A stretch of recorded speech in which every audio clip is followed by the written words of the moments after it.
Everybody is ablaze right now. Everybody's wondering, what is really going on with Angel Reese? Has she just flat out quit again? Has she quit on the Chicago Sky?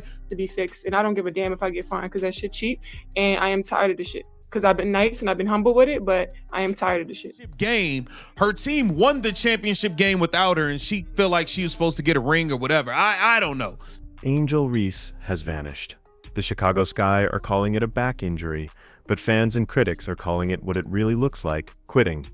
This is now the third straight season she's conveniently disappeared right as her team started to fall apart.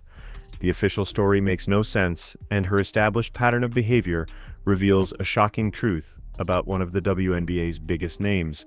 This isn't just an injury, it's a full-blown mystery that points to a star who is mentally checked out. Angel Reese has thrown in the towel. She refuses to travel with the team. Once again, the team has a road game. We already saw she refused to travel with the team to Indiana versus the Fever. The official line from the Chicago Sky is as vague as it gets. Reese is listed as day-to-day with a back injury. In the world of professional sports, day-to-day usually means a player might miss a game or two, but for Angel Reese, day-to-day has stretched into weeks, creating an information black hole. There have been no detailed medical updates, no videos of her in rehab, no timetable for her return. It's as if she's been placed in an injury witness protection program.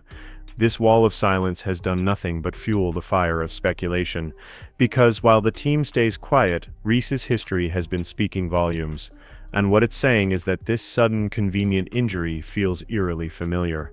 Once she was eliminated from the Rookie of the Year, she said her wrist was hurt. Unrivaled, she did not finish. She didn't even show up to the championship game. Because this isn't some shocking out-of-the-blue event. For those who have been paying attention, this is the third act of a play we've already seen twice before. It's a troubling pattern of behavior that seems to activate the second things get tough. The first incident came in 2023, during her rookie season. Reese was locked in a heated battle with Caitlin Clark for the Rookie of the Year award. For months, it was the league's biggest storyline, but as the season wore on, Clark began to pull away, her lead becoming nearly insurmountable. Then, right on cue, news broke that Angel Reese was shutting it down for the season with a supposed wrist injury. The timing was so perfect, it felt scripted, allowing her to exit the race without having to officially lose it. But that wasn't the whole story. Angel, you have to have some level of self-awareness here. Back a little bit. You can't want to be the villain. You can't pride yourself in being the villain, and then you lose, and all of a sudden you succumb to those emotions. The pattern repeated itself in the inaugural season of the Unrivaled League. Here was a chance for Reese to dominate on a new stage, to cement her status as a winner. Her team fought its way to the championship game, the biggest night of the season, but when the moment of truth arrived, Angel Reese was nowhere to be found. She didn't show up. She didn't even bother to sit on the bench in street clothes to support her teammates. In a stunning twist, her team went on to win the championship without her.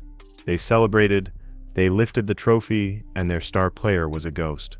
It was a jaw-dropping move that left many wondering how a player who prides herself on being a fierce competitor could abandon her squad on the verge of glory.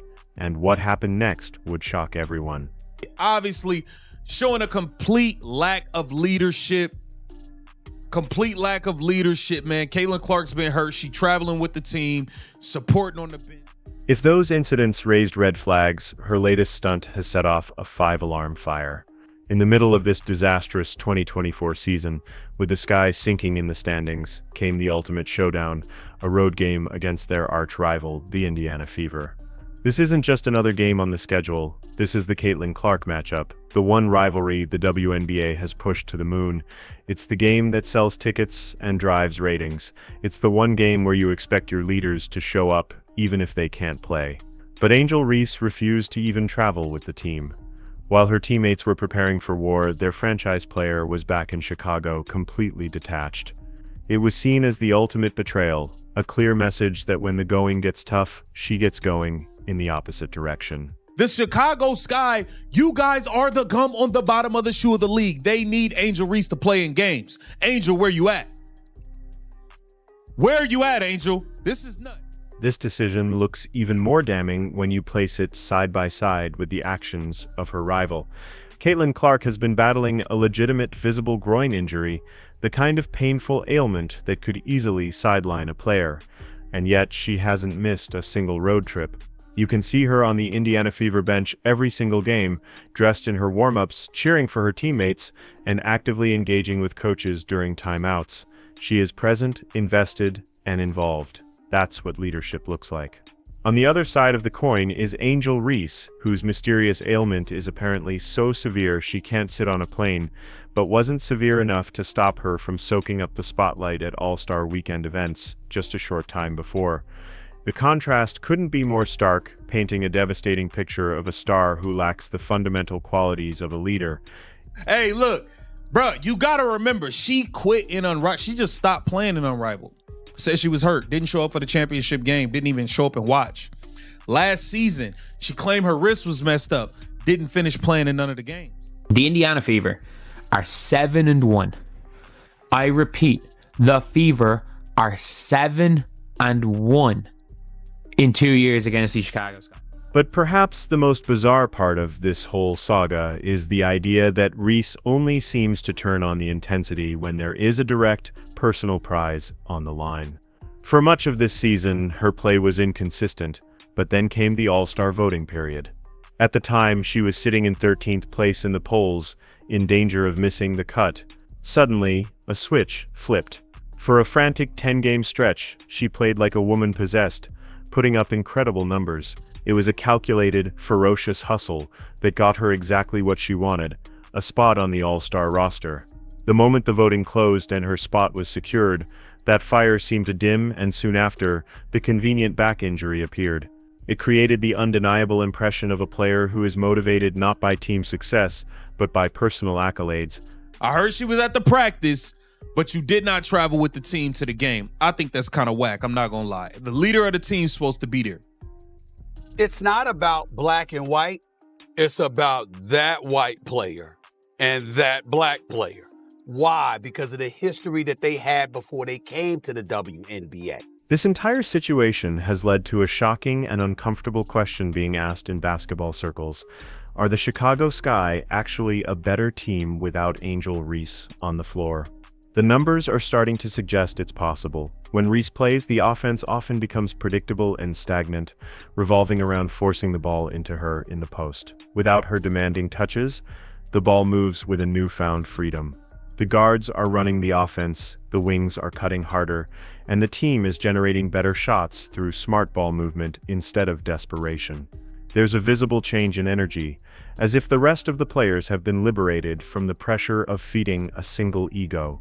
Her vanishing act, intended or not, has exposed a stunning possibility that the team's biggest star might also be its biggest obstacle to success. She didn't even show up to that. Now she's not showing up, traveling with the team in the third straight season, 2 with the Chicago Sky and 1 in Unrivaled. It is becoming a pattern. Being honest, maybe more reason why she's out right now might be secretly shopping her. They're not secretly shopping her. You don't fake back injuries. You don't fake back injuries. Run it from the grind, man. Let's be clear, Angel Reese wasn't just drafted to score points. She was drafted to be a brand. She was meant to be the face that sold tickets, moved merchandise, and brought a new level of swagger and attention to the Chicago Sky. She embraced the villain role, which can be incredibly marketable if you back it up on the court. But a villain who doesn't show up for the fight isn't a villain, they're just absent. Her disappearing acts are torpedoing her own brand. Sponsors and fans invest in stars they can count on, not players who become ghosts the moment the team's record dips. Every game she misses, every vague injury report, chips away at the credibility she worked so hard to build. The franchise made a massive bet on her, and right now, it looks like that bet is going up in flames. Chicago Sky, you quit. You quit. You threw in the towel. Once you realized you never stood a chance, to be honest, with Caitlin Clark for that Rookie of the Year. While the front office deals with a PR nightmare, her teammates are left to deal with the fallout on the ground. Imagine being a player for the Chicago Sky right now. You're on a losing streak. The season is a wreck, and every day the media is asking you where your star player is. You have to answer for someone who won't even show up to support you. That kind of situation creates a toxic environment. It breeds resentment and destroys morale. A true leader unites a team during tough times. Reese's absence does the exact opposite, creating a massive leadership vacuum and forcing her teammates to carry the weight of her unexplained drama. It's a betrayal not just to the fans, but to the very players who are still out there fighting every night. Like, she is asking for a trade. Or she's at least implying she wants to be traded. Because at the end of the day, you just never know. With all this chaos, a new theory is emerging, one that paints this entire situation in an even more cynical light. Is Angel Reese trying to force a trade? In modern sports, when a star wants out but doesn't want the backlash of a public demand, they can simply make themselves so difficult to manage that the team has no choice but to get rid of them. By refusing to travel, remaining silent, and creating a constant stream of negative press, she could be making her position in Chicago completely untenable. This puts the Sky in an impossible position. Her trade value plummets with every new drama, yet keeping her becomes a daily exercise in damage control. It's a high-stakes game of chicken, and it feels like she's daring the franchise to make a move. Angel Reese may have tapped out and quit on the Chicago Sky. Everybody is speculating, what is this back injury? The impact of this drama extends far beyond Chicago. The WNBA hit the marketing jackpot with the built-in rivalry between Angel Reese and Caitlin Clark. It was poised to be the league's version of Magic vs. Bird, a compelling must-see conflict that could carry the sport for a decade. But a rivalry requires two participants. By repeatedly ducking the big matchups, Reese isn't just hurting her team. She's actively sabotaging the league's golden goose. Clark is holding up her end of the bargain, playing through injury and leading her team. Reese, meanwhile, is a no-show. This one-sided dynamic threatens to turn a red-hot rivalry into a footnote, cheating fans out of the marquee matchups they were promised and damaging one of the WNBA's most powerful marketing tools. The back injury. Everybody's questioning it now, and this will be a third straight season where Angel Reese did not finish playing in game. I think Whitlock is onto something. I see other people talking about this. This leaves the Chicago Sky's management trapped in an impossible situation. On one hand, they have a player who is a proven ticket seller and a massive name. Trading her away could be seen as a colossal failure. On the other hand, how can they continue to market and build around a star who is unreliable and appears to be actively undermining the team? They are forced to publicly maintain a supportive stance, issuing vague statements about her injury, while behind closed doors, the frustration must be reaching a boiling point. They are bleeding credibility with their fan base and the media. Every game she misses makes them look weaker and more powerless, caught between protecting their asset and maintaining the integrity of their organization. So where does this leave the Chicago Sky and their Ewall superstar? The evidence is piling up into a mountain of doubt. We have a mysterious injury with no end in sight, a documented history of quitting when the spotlight fades, and a team that suddenly looks more cohesive in her absence. It's a PR nightmare of epic proportions, one that threatens to derail not only a season but a career. You can't build a franchise around a player who disappears. You can't sell tickets for a leader who won't lead. The Chicago Sky are now faced with an impossible situation, and you have to wonder if a breaking point is near. Has Angel Reese finally burned too many bridges? This may no longer be a question of when she will return, but rather if the team will even want her back when she does.